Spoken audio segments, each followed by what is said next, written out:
Let's introduce you to the RACI team, training for the Summer Olympics. We have R. He is the responsible one, the doer, and the team member who actually works on a specific activity. There can be multiple R's in a project, and remember that if you are an R in one activity, it does not mean that you are an R for the entire project.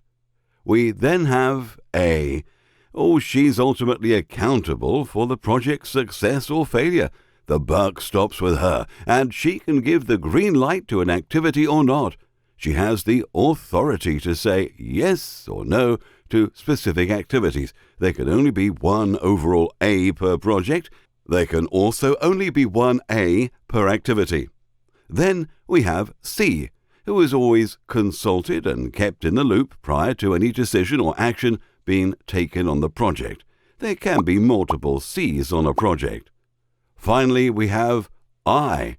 I is always informed and kept in the picture of any decisions or actions that are taken within the project. There can be multiple I's in a project, so remember our racing team, RACI, responsible, accountable, consulted, and informed. Now, moving on to the actual process in constructing a RACI grid.